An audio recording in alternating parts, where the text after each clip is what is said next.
bener tuh dok, Jadi sakit sakit kepala ini udah tanggal 27 bener ya dok? Pantesan tanggal tuh sakit kepala ya makanya ya. Sakit kepala. Kalau aku mulai kelaparan kayaknya, makanya mulai sakit kepala juga nih sekarang nih. Oke, baik Prof. Ini sakit kepala yang paling sering dokter temukan gimana Prof?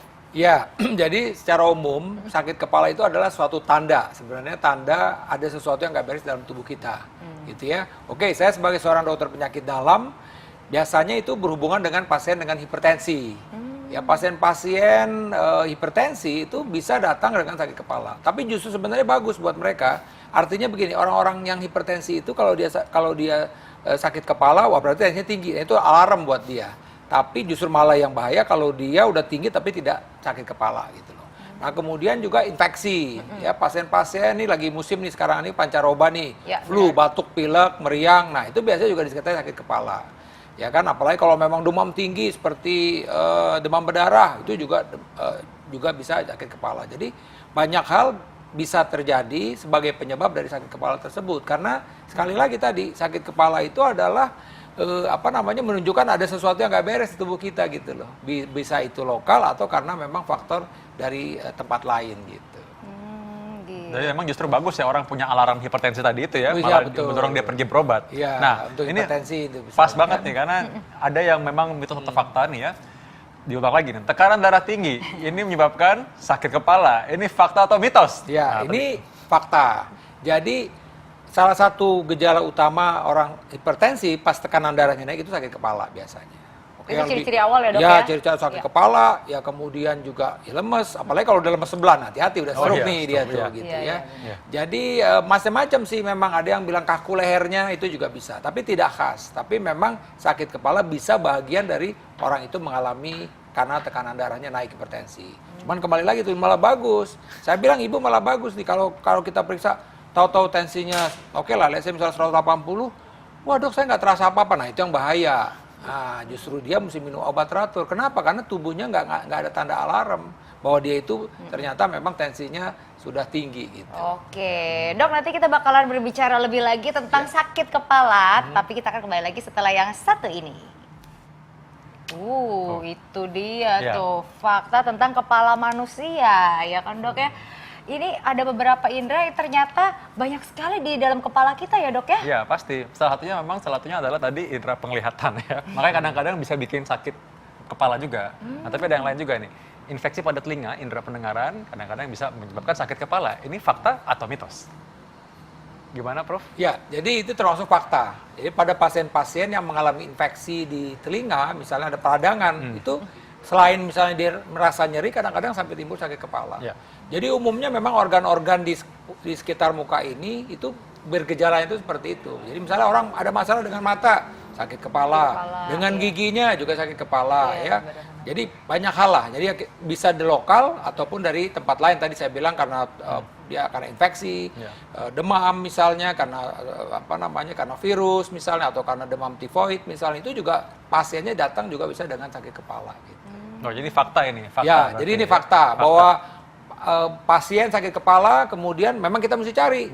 Jangan-jangan dia juga merasa nyeri di daerah telinga. Oh, jangan-jangan karena infeksi di telinganya gitu misalnya. Jadi suatu peradangan pada telinga tengah yang kita bilang otitis. Nah, itu bisa juga pasien datang dengan nyeri kepala gitu. Oh, tapi ini nggak ada hubungannya dengan kepala nih dok ya, sekarang aku pengen tanyain. Karena ini aku sering banget dengar dari teman-teman aku kalau misalnya dia sakit asam lambung nih dok, itu bisa sampai ke sakit kepala. Itu fakta atau mitos tuh dok? Iya, ini sebenarnya mitos. Oh, mitos. Ya, mitos. Karena sebenarnya kalau kita bicara soal sakit mah, gejala yang timbul adalah rasa tadi tuh nyeri di daerah ulu hati, ya kan, mual, kembung, begah, segala macam. Nah, cuman memang pasien-pasien dengan sakit mah ini biasanya nafsu makannya berkurang, malas makan. Akhirnya apa? Bisa saja karena dia kurang makan, bisa saja mungkin hipoglikemia, kekurangan gula darah.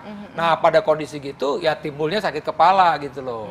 Atau tadi nih karena kurang malas minum, karena habis minum dia perih, makan dia perih, akhirnya juga bisa kekurangan cairan, dehidrasi, itu juga bisa timbul sakit kepala. Akhirnya berkesinambungan jadi dok, ya? tidak orang bilang wah salah satu gejala sakit mah adalah sakit kepala. Tidak, itu adalah dampaknya. Kalau tadi itu dia karena nggak mau makan, kurang minum, akhirnya akan berdampak ujungnya sakit kepala. Gitu. Nah, Kristal bertanya pada orang yang sangat tepat. Betul. Prof. Ari ini adalah seorang yang ahli sekali di bidang pencernaan dan juga lambung. Iya. Nah, saya juga mau ikutan tanya nih.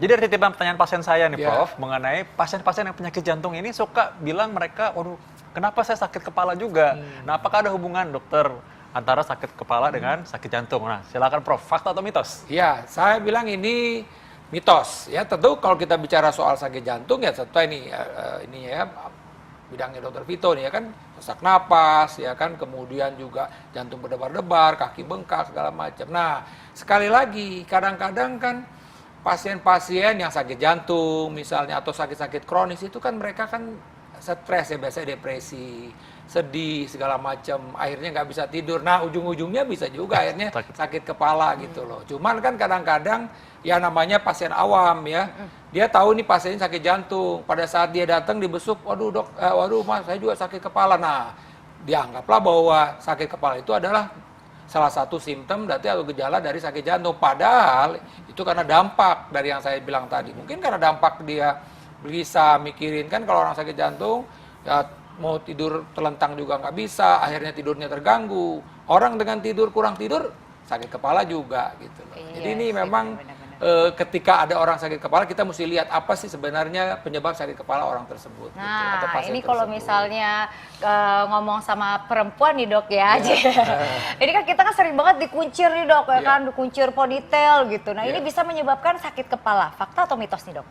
Mitos, saya bilang. Ya kalau cuma ngikat-ngikat biasa aja sih tidak. Tapi tentu kalau ngikatnya terlalu keras, berarti kan ya sama juga. Kalau kita nyabut-nyabut kan sakit juga gitu loh. Jadi ya saya nggak tahu nih seberapa kuat ikatnya sehingga memang sampai akhirnya tertarik gitu loh ya. Jadi misalnya kayak gini kan, misalnya, kan begitu. Jadi tergantung seberapa besar dia ngikatnya itu. Saya rasa kan akhirnya efek lokal. Jadi Kayak kita, ketarik iya, itunya, kayak kita dok, aja ya? lah kalau misalnya kerimbat kan, kencengan kan kesakit juga kepala kita Oh kan. iya gitu. sih, benar-benar. Tapi saya bilang bukan secara umum ya sebenarnya tidak ada masalah gitu loh. Cuman tadi kalau tetap kerasa atau apa akhirnya bisa timbul sakit kepala tadi. Gitu. Jambak kali itu tadi Dok, mau iya, dijambak. iya. Jambak. Jambak betul, sakit kepala mati.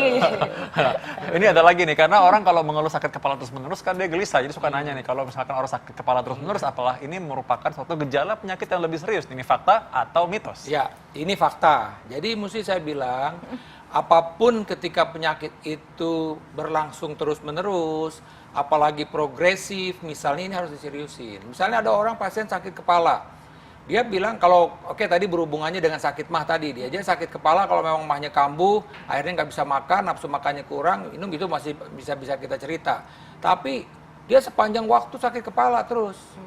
Dan progres, misalnya sekarang mungkin nggak terlalu berat, ya kan, lama-lama berat, lama-lama nggak bisa tidur, nah itu hati-hati. Itu menunjukkan bahwa jangan-jangan ada penyakit serius di balik itu. Ya tentu perlu dievaluasi lebih lanjut, perlu konsultasi dengan dokter neurologi. Kalau perlu di MRI misalnya dipastikan jangan-jangan ada sesuatu gitu loh. Kalau memang sudah diperiksa secara kasar, misalnya gigi nggak ada masalah, mata nggak ada masalah, telinga nggak ada masalah, ya tenggorokan juga nggak ada masalah, ya. Apalagi tadi progres, bahkan tadi sampai timbul mual muntah, jangan-jangan ada sesuatu di kepalanya, bisa itu infeksi di otak, infeksi di selaput otak, atau bahkan tumor di otak. Nah, ini kan sakit kepala kan banyak macamnya nih dok. Ada yang Iya. ada di sini, ada yang di sini, ada yang di belakang, ada yang di leher. Kan kepala kan banyak nih dok Iya, ya. betul. Bisa ketahuan nggak sih dok dari indikasinya? Oh ini sakit ini gitu, ini sakit ini gitu. Gimana? Iya, Bisa jadi nggak sih, kalau dok? secara umum sih ya, saya sebagai seorang dokter penyakit dalam tuh ngebedain apakah ini suatu disease melayang-melayang di sinus atau memang sakit kepala. Jadi kalau melayang-melayang tuh kita lihat nih, apakah tekanan darahnya turun atau tidak gitu misalnya.